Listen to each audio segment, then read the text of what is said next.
So what happened to me is on a Saturday morning with mom and dad gone, made my way into the garage, bent over a can of gasoline, a massive explosion that launching me 20 feet against the far side of the garage. I find myself in a hospital room. 100% of my body was burned. 87% is third degree. You don't survive that. And I looked up at my mom and she said, "Baby, do you want to die? I want to live." And her response was, "Then take the hand of God. I mean, you fight like you never fought before. Your life is a precious, priceless gift. You got one job. Say yes to being used for good." Well, the top of the morning to you and welcome to It's a Good Life. I'm your host, Brian Buffini, as the man said. And today I am fired up. You know, over the years, I was thinking about it over the last 30 years, we've had over 500 guests at our seminars and podcasts. And over the years, a few of those people have turned into friends. And then a few of those have turned into special friends. And the guy I'm going to interview today is a special friend. He's a special man with a special story. I hate saying that to him because we're both Irish and we love to give each other a hard time.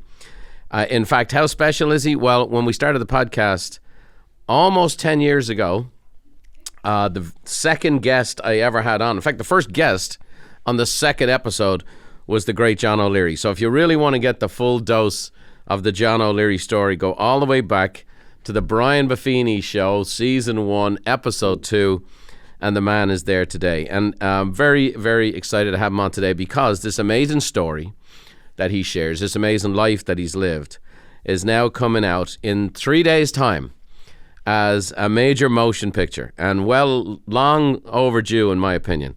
And so I couldn't be more fired up for people to see it. I think it's an inspirational story that's going to just really, really impact people all over the world.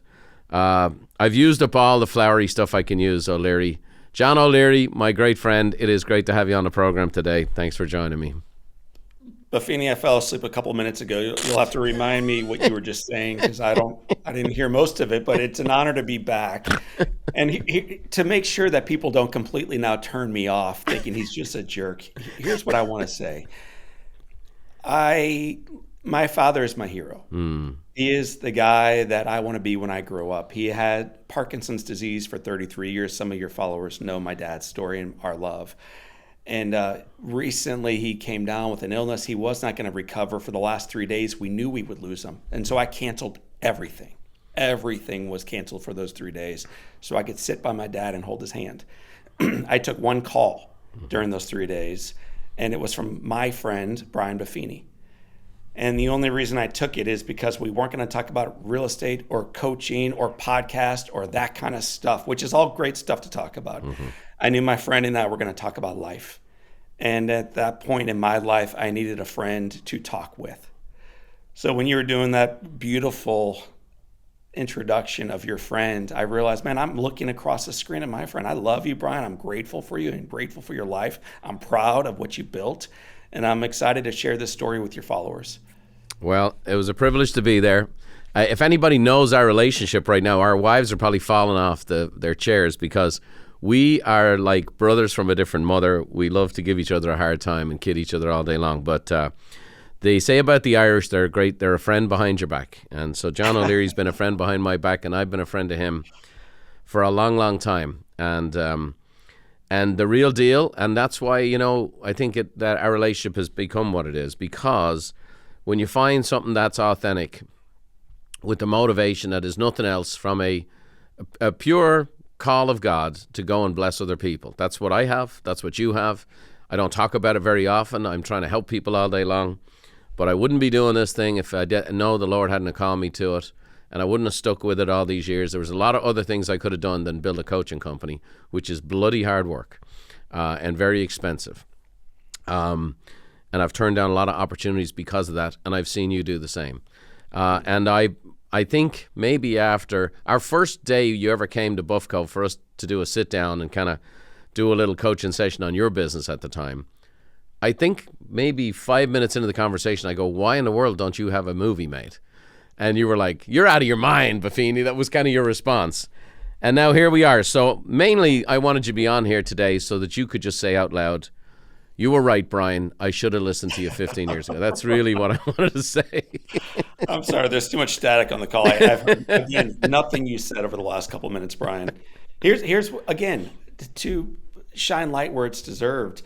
You brought me in as a speaker when I was undeserving of that stage in my mind. I wasn't quite there yet, I don't think, but you helped guide me toward becoming worthy. And then before my first book came out, it's called On Fire. You brought me out to the organization, your group, to talk about the book, but more than that, to talk about how do you do a book well? How do you impact lives through that book? Why write it in the first place? What does success really look like? And it was all these far longer ranged questions than I'd been previously asking. So important to ask right and answer properly. So that was huge. To spend 24 hours with Buffini, man, early in my development, that was mighty. But you helped me cast a vision, not just for that book, which became a #1 national bestseller, and then a second book, again, another success story, then the podcast. But the first person probably to see within this Irishman from the Midwest that he might have a film one day done about his life was Brian Buffini. And here it is, 15 years or so later, it's come to pass. Sony picked up the opportunity. They filmed it. Stars William H. Macy. And it rolls out in theaters around the country and around the world. And ultimately, like, how is that possible? Well, it's not because of Buffini or O'Leary. No. Our work is informed by a God who loves us enough to work through the broken. And that's what's happened in our careers. It's what's happened certainly in mine. And when I look at the film Soul on Fire, I'm not the hero of it. About the only thing I did well in the movie or in my life is I blew up a can of gasoline. I did that part. And after that, what happens is just mercy upon mercy of individuals showing up in my life, what they did, what they taught, and what we can learn about it in our lives. Well, for those who aren't maybe motivated to go back or a little lazy to go back and listen to episode 2 or want to hear right now so they enjoy this particular episode, give me the 3-minute version. I've heard you give the 1-hour version. Give us the 3-minute version of John O'Leary and what happened to you and where you are. So what happened to me is at age 9, I witnessed kids in my neighborhood playing with fire and gasoline. And monkey see, monkey doing life. You become like the people you hang out and party with. So I'm hanging out with these kids, Brian. I figured if they could do it, so could I. On a Saturday morning with mom and dad gone, the house was mine, made my way into the garage, bent over a can of gasoline, tried to pour a little bit of gasoline on top of a flame. Before the liquid came out, the fumes came out of that container, created a massive explosion that split the metal in two, picked up the 9-year-old, launching me 20 feet against the far side of the garage, setting my world on fire. Long story, even that morning made very short. I find myself about an hour later in a hospital room with doctors and nurses and caregivers rushing around me. And the entire time as they're doing this, the only thought going through my mind is, why are they even doing this? Do they not know when my father finds out he's going to kill me anyway? My father is going to be irate that I burnt down the family home. That was the only thought this 9-year-old had. And then I hear my dad, who passed away just a couple months ago, but I hear my father's voice clearly today, and I heard it clearly back then. And what my dad was saying to some nurse is, where is my boy John? Where's my boy John? And I hear the echo of that roar thinking, my gosh, he's come to finish me off. And this poor nurse does me no favor. She brings him back into the room, pulls back the curtain. My dad walks in, points down, and says, John, look at me when I'm talking to you. So I look up, and then he adds, I have never been so proud of anyone in my entire life, and my little buddy today, this morning, I'm just glad to be your dad. And then he follows it with, I love you, and there's nothing you can do about it. Right. And Brian, that's the beginning of a love story that required a mom to show up and some siblings to show up and some doctors and nurses and therapists and radio announcers and Hall of Famers, the Pope, Billy Graham.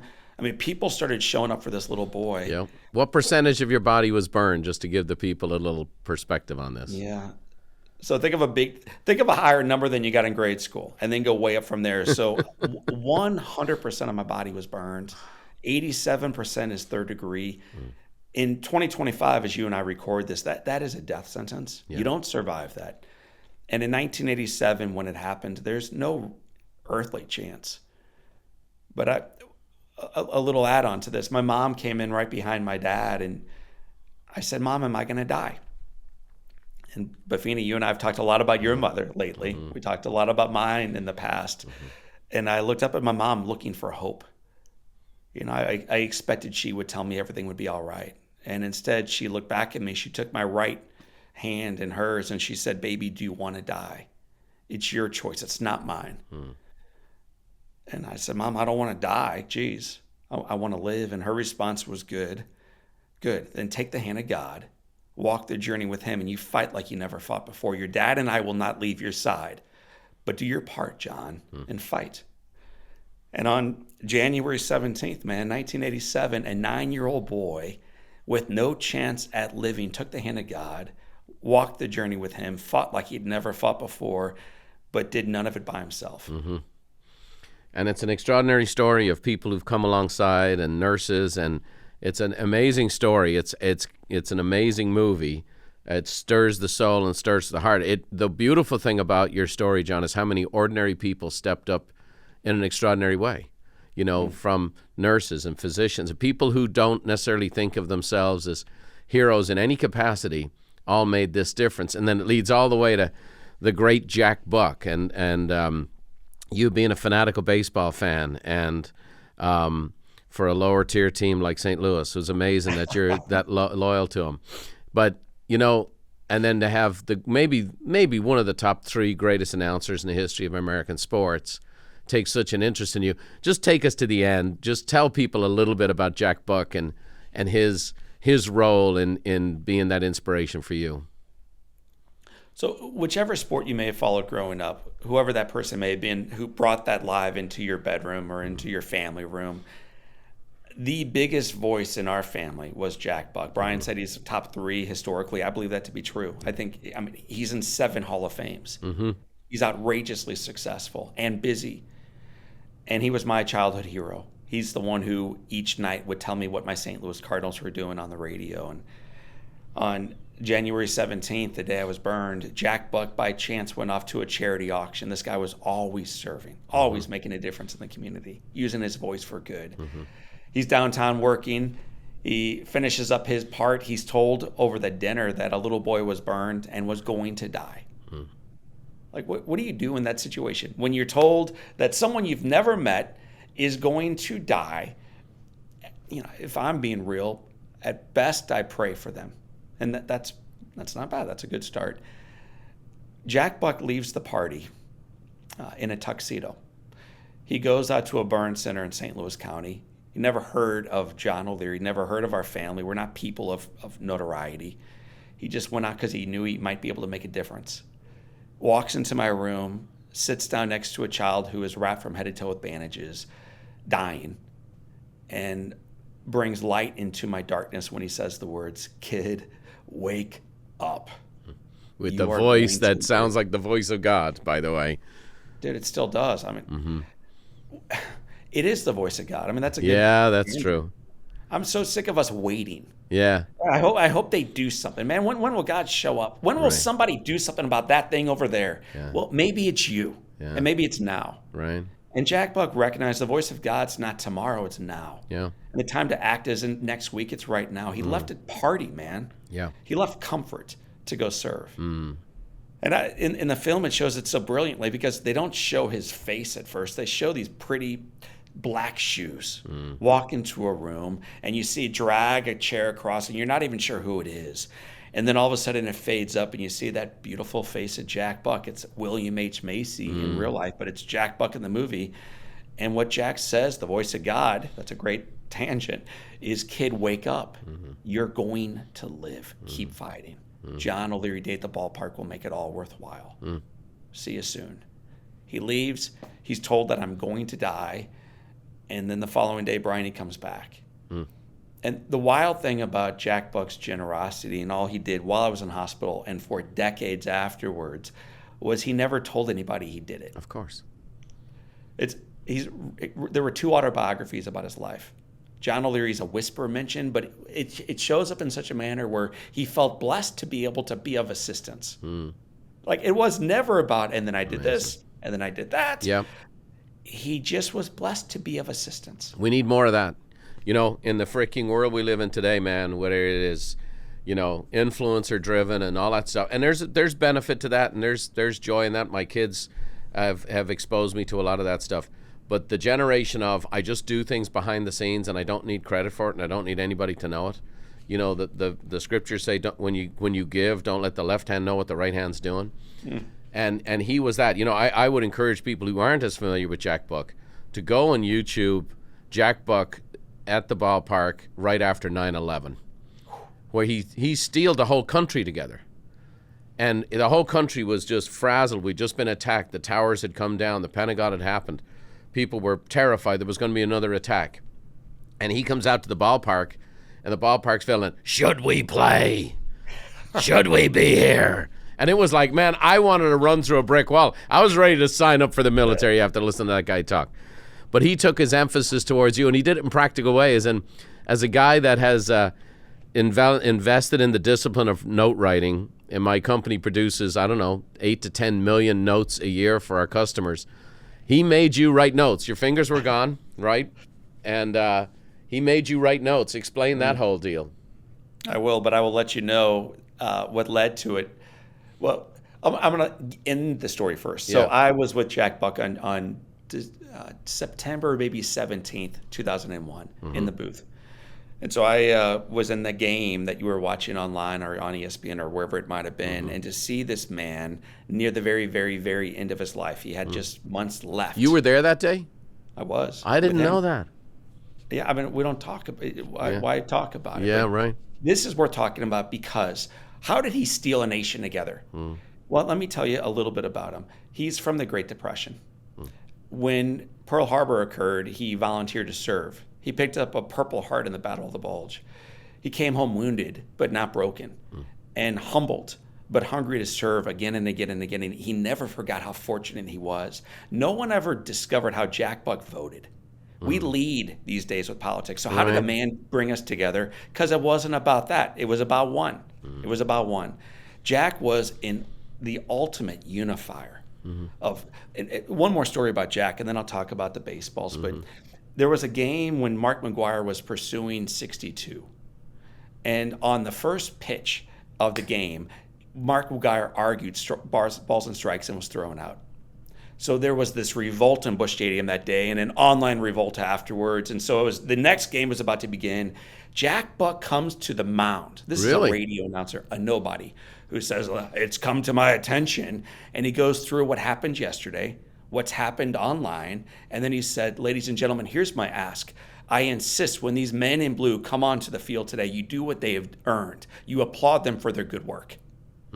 And this whole tension, this whole stadium that came ready to riot, when the boys in blue took the field, took their positions. The umpires. We applauded. Wow. We applauded the umpires in blue. Because one man had earned over a lifetime of service the respect of everyone gathered. Right. So, who he was spoke louder than what he said, obviously. And I think that's who we can all be, right? As we grow our character and focus on that. In a world that's, if you can be as famous as you want if you have no shame. But the truth of the matter is if you'll develop your character and become who God made you to be, that's where the influence is, that's where the strength comes from. Wow. And I can't believe you were there at 2001. That's unbelievable to me. Well, because we were trying to show a group of terrorists that they did not win. They didn't get the last word. And I think all of us were nervous. If you place yourself back in that time, I mean, we were pretty sure there were other things about to happen. For sure. It's been decades now, and very little has happened, at least in the United States. But my gosh, we knew it was happening. And what better event than baseball? Right. What better place to attack than 50,000 happy fans? In the middle of the country would have been perfect, yeah. So my sisters and I voted with our presence, and then we wanted to thank Jack for his words of wisdom and encouragement. And where that friendship grew, though, we were in the hospital together, Jack Buck and I. He came to visit me. He had John O'Leary Day at the ballpark, as he promised in August that summer. And here's this fanatical kid, been listening all day, and he's promised you, we're going to have John O'Leary Day. We're going to have John O'Leary Day to bring you back to life, that the whole ballpark is going to celebrate John O'Leary. What a great carrot and what a great motivator. I'm an easy sell, man. If you sell to my why, I'll buy it all day long. So He tricked me into John O'Leary Day at the ballpark. It worked. I fought for that moment, and he lived into it. Rolls me around the stadium on the base path in a wheelchair. Wow. What a moment! Then takes me How long upstairs. after the accident was John O'Leary Day? So I was burned on January 17th, and the day at the ballpark was August 26th. Wow. 8 months. Jeez. And Wow. that night, Brian, we broadcast the ball game. He did his part. I did not do mine. I was not called into a world of motivational speaking or podcasting back then Yeah. because I didn't feel worthy Yeah. of life. And I don't think you need to be burned to sometimes wonder if you are worthy of the life you have. So Right. I didn't feel worthy for decades, even after John O'Leary Day at the ballpark. Right. But he learned that night I had a goofy, happy grin on my face and little else. I could not stand up and walk yet, couldn't use my hands yet. So he put another carrot in front of me. The following day, I had in my mailbox a baseball signed by Ozzie Smith that Oh. said, if you want a second baseball, write a thank you letter to the man who signed the first. And as I told you earlier, I'm an easy sell, man. So, so with the help of two therapists, they pushed my hands together. They broke through scar tissue. We wrote the note. Listen to the pronouns. It ain't me. It ain't I. We did this work together. We mailed it off, and 2 days later, we got a second baseball with a note that read, "Kid, if you want a third," which was followed by "Kid, if you want a fourth," and Wow. "Kid, if you want a fifth." And at the end of that summer, Jack Buck had sent a 9-year-old boy in a wheelchair 60 baseballs, No. 660, and in doing so had received 60 thank you letters Jeez. for the balls, which influenced my ability not just to ride again, but to live again. Man. Yeah. It gives me chills. It gives me chills. Growing up in Ireland, I don't care the rest of the world and how the world talks today.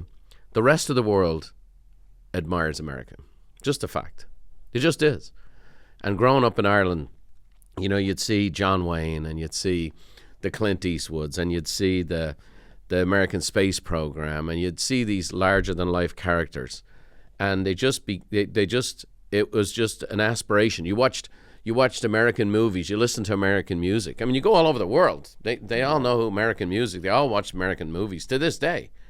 And one of the things that just really always inspired me was these strong characters and women who were behind the scenes, who just did extraordinary things. And like today, can you imagine it would have been a 60-day profile in social media? And I don't want to sound like I'm bashing the social media. I do it myself, for goodness sakes. But just this profile in character, this profile in service, and it's just a model. And it's just for all of us. For me, in talking to you today, for us, remembering this guy. And then here's the other part of it is, how many other people did he do this for? How many other people did he serve? How many, I know on the day of his funeral, they couldn't find a church big enough. That's right. But here's the other part of it. This little 9-year-old boy grows up and still to this day deals with the challenges of the physical limitations of that day on January 17th. When did you know that you were supposed to tell your story? When did you know that was? I mean, you were kind of shy. You were physically beat up. You had all this doubt. When did you think, I need to go share my story with other people? So I'll tiptoe into that by saying when Jack Buck passed away, the radio station that carried him opened up their lines for 3 hours to say, if he ever influenced you, would you bless us by calling in? So can you, Brian, you might be able to do this. I don't know anyone else, though, who could do 3 hours of open air, call in and talk about his influence in your life. 3 hours. It went on for 3 days. Jeez. And then one more thing, John O'Leary or his family never called in because this was our private story and we didn't want anybody to know about it. It was too sacred and too raw. Yeah. And so if we didn't call in, how many others did not call in during those 3 days of open air? So it's a remarkable life well lived of, yes, profound success. And you coach around this, but ultimately it's towards significance. Yeah. And this was a man who became radically successful because he chose significance first. So you also asked, when did you begin recognizing, John, you have a call to share this story? And for me, it was I know we come from all faith walks on your podcast and in your channel, but I'm in the back of a Christian service. I'm in the very, very back row. My arms are crossed. I'm bored by the message, if I'm being honest with you. And the pastor's talking about the gift of talents. And I don't remember it all, but I remember he ultimately said, and for those of you who feel like you have no talent, like all of a sudden I perk up. He says, listen to me. Your life is a precious, priceless gift. You got one job. Say yes to being used for good. So I'm 28 or 29. I've never spoken. I've never told anybody how I got burned. I'm working construction of all jobs. You got a guy with no fingers cutting 2x4s. Like, what am I doing, man? But that's what I'm doing with my life. And while in front of a pickup truck with blueprints on it on a Monday afternoon, my phone rings and a little voice says, Mr. O'Leary, will you speak at my school? In any other situation, Buffini, I would have said no, because I'm ill-equipped. I have no message. I'm scarred and broken, and I'm inarticulate. And yet, the day before, my pastor said, John and family gathered, if you feel like you got no talents, listen to me. Your life is a precious, priceless gift. You got one job. Say yes. So I said yes at age 28 or 29 to 3 Girl Scouts. Belly flopped the landing. It was not a very strong keynote. Was not paid even a box of Samoas for the effort. Yep. So this was not killing it. There was no revenue. I'm not worthy of coaching any of your people up.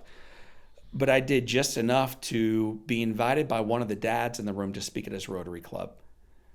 And in that Rotary Club, there was someone from Kiwanis.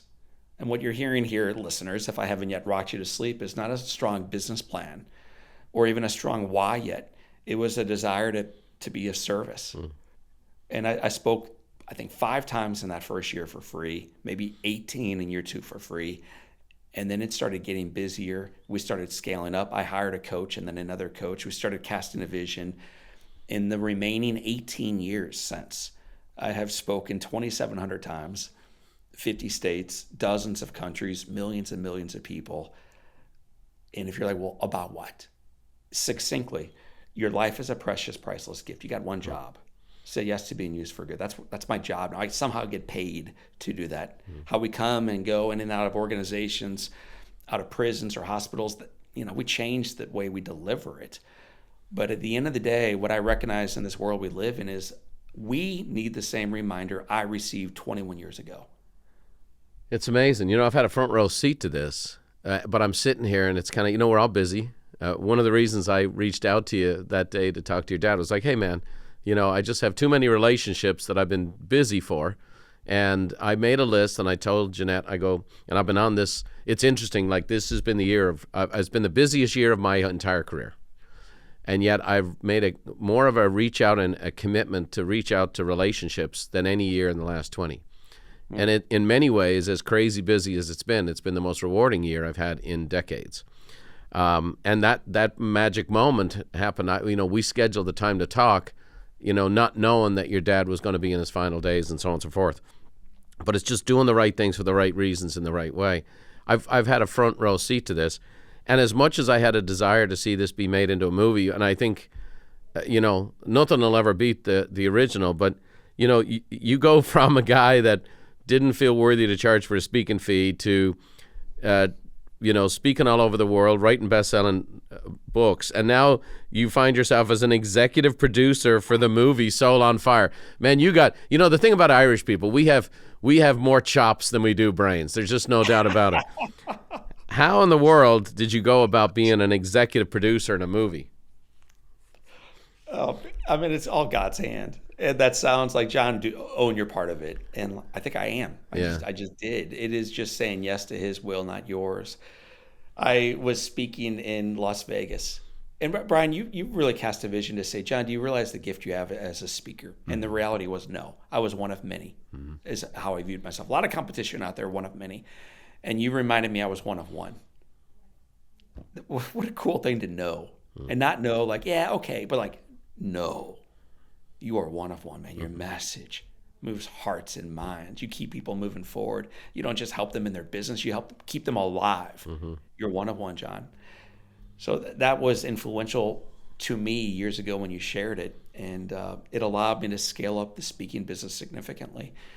It led to speaking at a conference at the MGM Grand. So there are 28,000 people gathered. There's this long book line afterwards. And one of the women who comes up to me in that line was a gal named Linda. And Linda says, "Have you ever thought about turning your story into a film?" And I said, "No." So she says, "Would you mind if we tried?" And it took me back to church a decade earlier. And I realized, dude, the answer is yes. Even if you don't feel like it, because most days I don't feel like doing anything other than laying in bed. Yeah. But the answer is yes. So I gave this woman my yes. We met a month later. We started working through a plan. We created a little bit of seed funding. We hired a guy to write it named Gregory Pori. He's written more than 100 screenplays that have been turned into film. It's excellent. What are some of the movies he's been involved in? Oh man, like 6 Nicolas Cage films. Oh wow. So if you like Nicolas Cage, you'll love Gregory. A bunch of Al Pacino movies. Wow. So most of the stuff is around more like the fast-paced, action-based stuff. This is one of the very first inspirational films he's done. But it was picked up then by a guy named Sean McNamara. Of course. The Irish. How the Irish save civilization. One life at a time, man. One mistake at a time, moving forward. So Sean did a film called Soul Surfer. Yeah. And Sean did a film called Spare Parts and A Miracle Season, a volleyball movie that your girls would love. Yep.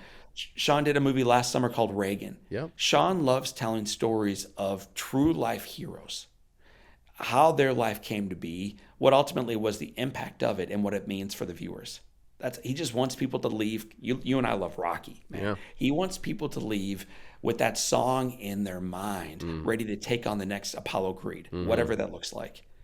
So he got a hold of this script, and he's like, "Man, I'm in." So forward from there, we had to raise a whole bunch of money to get the thing done. That we had to hire. Hey, actors. I'm not going to let you shortchange this because you always play it down.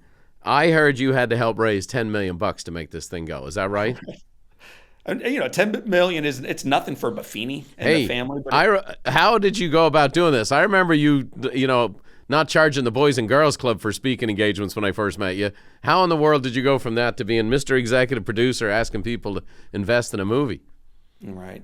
You taught me years ago to hold on to relationships as if they're precious, and not to use them to get the next speech or sell the next house or earn the next transaction, but to love the one in front of you sincerely for them. And so for decades, Brian, I'm not trying to sell anything, man. I try to serve my clients. I try to make them part of my family. Yeah. And so if that's truly how you treat them, not only do they bring you back for speeches and introduce you to their friends, I'm preaching to the choir here, but when you reapproach them and say, "Hey, Joe, I've got this wild idea. Can we sit down and have coffee?" They take the time to sit with you. They usually will bring a partner or a spouse because they're so invested in your life story. And then you say, "Here's the deal. Hollywood has come knocking. They want to turn this story into a film. We've got to raise $10 million. Can you help us do this?" And when you invite someone to help, even if the answer is no financially, it's always yes in some way. So I never heard a hard no. If not them, they would connect me to someone else they thought might be able to. And in almost every live meeting, the answer was yes to some degree or another. And the most miraculous of them was near the end, we'd raised maybe $6 million. And I had a meeting with a guy who's with Worldwide Technology here in St. Louis. And I said, "Joe," he's like, "What else can I do to help?" And I said, "Well, unless you know the governor, I don't know anything." And he goes, "Well, it's coincidental, but I don't believe in that." He goes, "It's coincidental that my business partner is having lunch with him on Sunday. What can I do to help?" And I said, "Well, Joe, for 13 years, the Missouri tax credit has not been in play for films made in Missouri. Man, that's 30% of the budget back if we can get this thing back into law." He said, "Well, let me see what I can do." On Tuesday, this is now 5 days after our coffee meeting. On Tuesday, the governor of Missouri signs back into law something that had not been there for 13 previous years, allowing us to greenlight Soul on Fire, filmed here in St. Louis, Missouri, which is meaningful for a million reasons. I put 500 people back to work in my own backyard. The home where the little boys burned is the home where mom and dad still live. The dorm room where I met my wife is the dorm room where they filmed it. The clock tower on St. Louis University's campus where we had our first dance is the clock tower where they filmed. The church, the Shrine of St. Joseph, is the church. The people, man, row 2 of that church is my mom and my dad. The people gathered behind them are my friends who were there 20 years earlier. So it was not only cool financially to get the film done, that's good. It not only put 500 people back to work in my state, which is awesome, but it allowed us to be authentic in this film, to tell the story right, with not only the right characters, but the right backdrop. And I know you were kind of maniacal about making sure that it was accurate. Like, this is, hey, I want to preserve accuracy here, right? Hollywood has to tell a story. And look, I'm an Irishman, right? I mean, our gift is the ability to tell stories, right? And you got to add a little color and a little flavor, and people are coming to see a movie. But the truth of the matter is, the movie is your story is so amazing. It'd be hard for any movie to do justice to it, but you kept that pedal down on making sure they stayed accurate to the actual events that took place. Well, this is inside baseball. I'll probably lose my job as executive director after I share this, but who cares? As an Irishman, I always ask for forgiveness rather than permission. Right. They were testing the film as is, and it was testing very positively. But then they added in at the very, very end the actual characters who were part of John's story. So you'll meet that nurse who helped teach him how to walk again. Yeah. You'll see the pictures of Jack Buck and little John O'Leary. You'll see the picture of John throwing out the first pitch. Yeah. You'll see the pictures of John and his family and his wife. And they overlap the real story with the Hollywood story. And then you realize as a viewer, holy cow, you're telling me that it's real? Yep. And it went from being a very positive film to now 98% positive ratings, which in this world is impossible. Yep. Because somehow we offend everybody with what we do. And I think, Brian, the reason why this matters so much now is Hollywood is a democracy. Contrary to what we believe, what you vote for with your time and your dollar, they'll give you. Yep. And when you vote for Superman, guess what they give you? Superman Part 47. Right. And when you vote for squirrels who use laser guns and shoot and curse, they'll give us Guardians of the Galaxy Part 94. Yep. And, hey, more coming this next summer. Right. We've generated an honest, faithful, family-friendly story about a little nobody kid who got blown up. And then hero after hero after hero hear about it. They show up for him. What they did is heroic. And the life they breathed back into that little boy, and then eventually that young man, and then eventually that fledgling speaker, it's overwhelming. Yeah. Not for what they did in their lives, but for your call to say yes to it in yours. So good. So good. Well, it comes out in 3 days. We are fired up to be part of the launch party. We're so excited. It's very unusual for me. I mean, I've loved the movies Rudy and Miracle and Soul Surfer, and I've met all the people involved in all of those movies, but I never had a front row like I had a front row here. And I just like to say, as we're chatting here today, I mean, we know each other a long, long time, but just even recounting Jack Buck's story and the inspiration, like here's the deal. I was going to ask you the question, what do you hope people walk away with? I'll just tell you what I'm walking away with today. I'll tell you what I got from my time with John O'Leary. I've been 30 years leading Buffini & Company, impacting and improving the lives of people.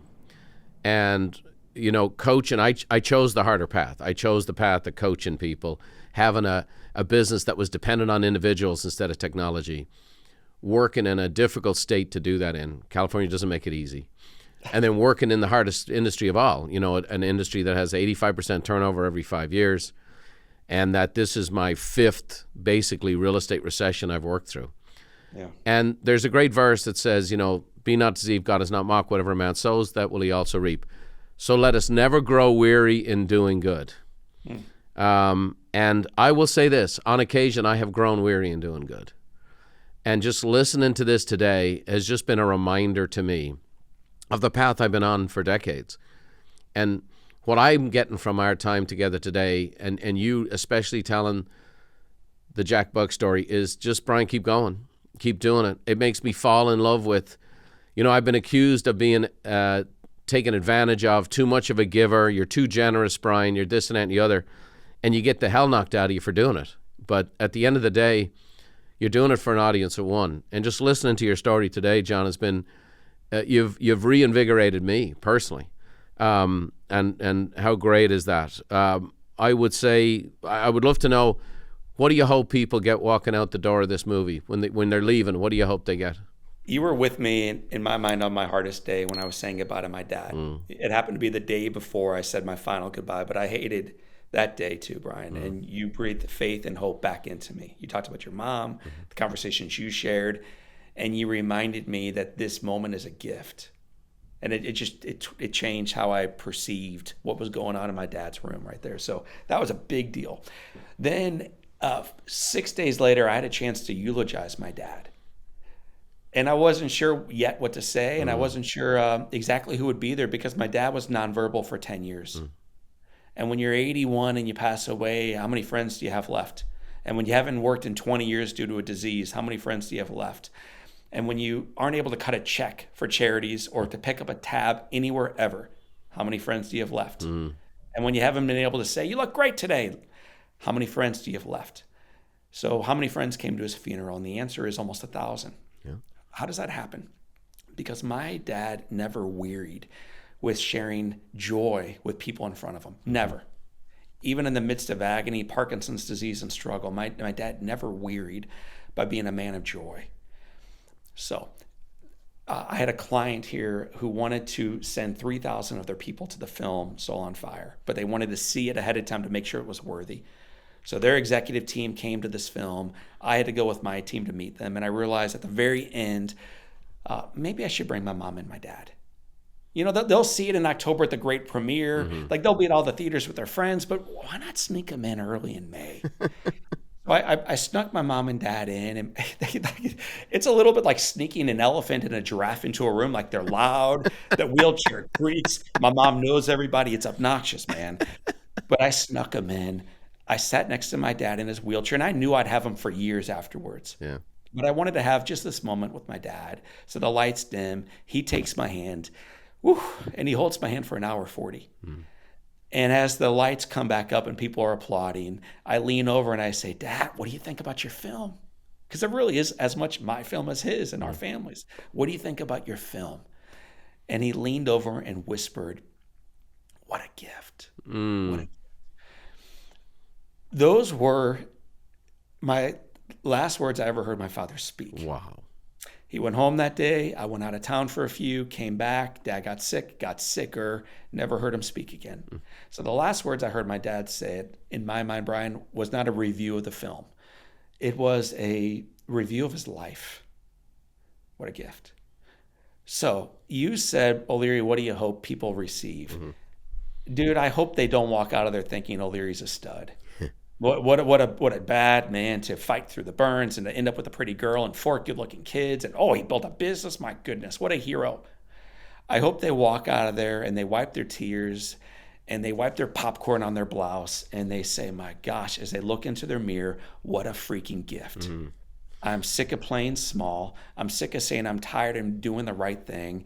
I'm sick of giving all my joy to our politicians and to our friends on the other side of the aisle who tell me it's never been this bad.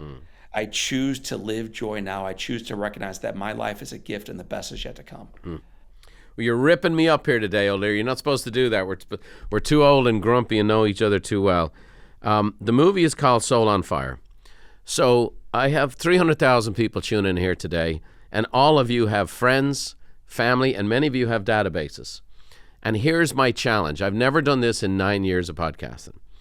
I've had a chance to see this. It's unbelievable. It is an inspirational, amazing story with great actors and a great script and a great true story. You will be fired up. You will be moved to tears. You will be inspired. So my encouragement to everybody listening is tell your friends, tell your family, get to see the movie, and then talk it up. We need more things like this in the world. And here's what I'd love to do. I'd love to see the movie theaters on fire. I'd love to see this thing actually have people have a communal experience in a movie theater with other people, not just freaking streaming on Netflix late at night. And so tell your friends, tell your family, get to it first so you can refer it honestly. And then that first week this movie's out, just talk it up, because tell your friends and tell your family, tell your database. The soul on fire is something all of us can be. And there is an inspirational message there for everybody. Everyone in the movie theater will be able to identify with a character in the movie. Everyone in the movie theater will be able to see, you know what? I can do more.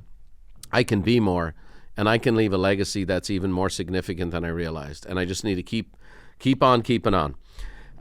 So I'm so excited. I can't wait to see this thing blow up all over Kingdom Come, all over the world. And no better man, a humble servant that you are, a great guy. It's been a privilege to see you grow. And now I just remember to take my phone call when you're walking down at the Oscars, okay? Just remember not forget little old Buffini, the little real estate trainer, now that you're big time. But you're a beaut. This is going to be awesome. We're going to get everybody we know to get out and see this movie because they're going to be inspired. They're going to be fired up. They're going to go back to the movie theater more than once to watch it. And I can't wait for it to happen, John. Thanks for spending so much time with me today and for reminding me of how great this life is and how serving people is still the best way to go.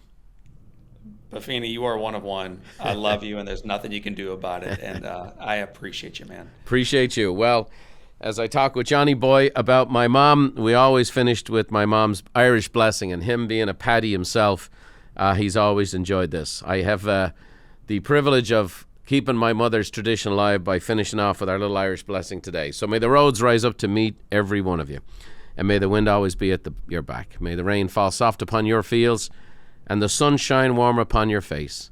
And until we meet again, I hope we all know that God has us right in the middle of his hand. We'll see you next time.